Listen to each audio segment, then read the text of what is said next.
today, but I am speaking about to subject to one another.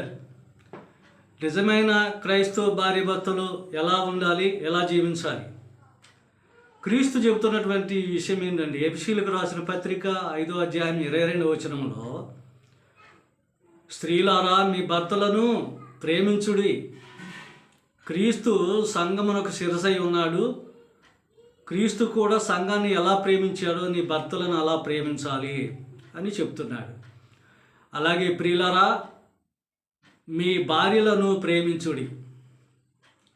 ఎందుకంటే భార్య పురుషునిలో సగభాగం. ఆమెను ఎప్పుడు కూడా ప్రేమించాల్సిన బాధ్యత భర్తకుంది. కనుక ప్రియులారా అట్టిది నడుచుకోవాలని యేసు ప్రభు చెప్పాడు. రెండవ విషయాన్ని సామెతల గ్రంథం 31:10లో చక్కగా ఒక స్త్రీని గురించి వర్ణించబడింది. అదేంటంటే, గుణవతి అయిన భార్య దొరుకుట అరుదు, అట్టిది ఆణిముత్యము కంటే అమూల్యమైనది, అంటే బంగారం కంటే కూడా అమూల్యమైనది. కానీ అట్టి భార్య దొరకడం చాలా అదృష్టమే పురుషునికి. కానీ దొరికిద్దా? ఉన్నారా? ఈ రోజుల్లో ఉన్నారా? ఈ రోజుల్లో అలా ప్రవర్తించే స్త్రీలు ఉన్నారా అని ఆలోచిస్తే నమ్మసౌక్యం కాదు. అందుకని ప్రియులారా, అట్టి భార్య తన భర్తను గౌరవించింది, తన పిల్లలను పోషించుకుంది, ఆమె కష్టపడింది, అత్యధికంగా ఆస్తిని సంపాదించుకుందండి. ఆ స్త్రీ చాలా తెలియగలిగినటువంటి స్త్రీ. మరి ఈ రోజుల్లో ఎవరైనా ఉన్నారా అని అంటే చెప్పలేం. అట్టి భార్య దొరకడం అనేది చాలా కష్టం. మరొక విషయాన్ని పాత నిబంధన గ్రంథంలో అబ్రహాం భార్య శారమ్మ, ఆ దండం చూసినప్పుడు, ఆ వాక్యాలు చదువుతున్నప్పుడు మనం చాలా చిక్కుపడాల్సిన విషయం.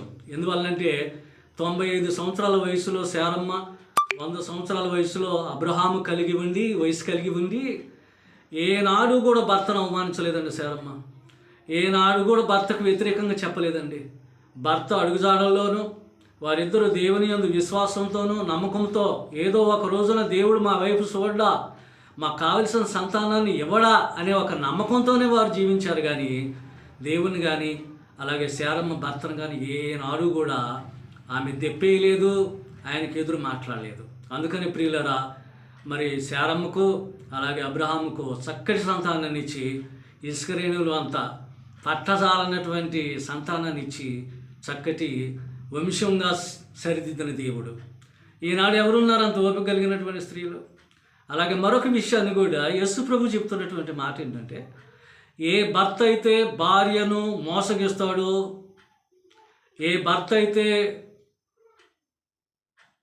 ఇతర భార్యతో సంబంధం పెట్టుకొని పాపం చేస్తాడో అట్టివాడు వ్యభిచారి అన్నాడు.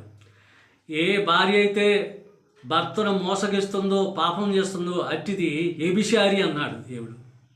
వాస్తవమే ప్రియులారా. అలా చేయటం వలన వారికి కలిగినటువంటి లోకంలో చాలా షేమ్ అన్నమాట, సిగ్గుపడవలసిన విషయం. ఒకరినొకరు మోసం చేసుకోకూడదనే కదా వివాహం చేసుకుంది. ఒకరినొకరు సగభాగమని కదా ఎన్నిక చేసుకొని ప్రమాణాలు చేసింది.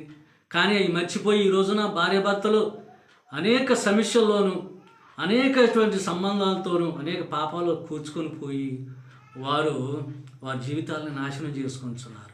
కనుక ప్రియులారా, క్రైస్తవులైనటువంటి భార్యాభర్తలారా, అటువంటి ఏ పాప సంబంధాలు లేకుండా జీవించేవారే నిజమైన క్రైస్తవులు, నిజమైన క్రైస్తవ భార్యాభర్తలు. అట్టివారే దేవునికి ఇష్టలై జీవిస్తున్నవారు కనుక అలా జీవించండి. అలా దేవుని ద్వారా మంచి ధన్యత పొందండి. అందరం కోరుకుందాం. దేవుడి వాక్యాన్ని మనందరికీ ఫలింపచేయను గాక. ఆమేన్. Thanks to all.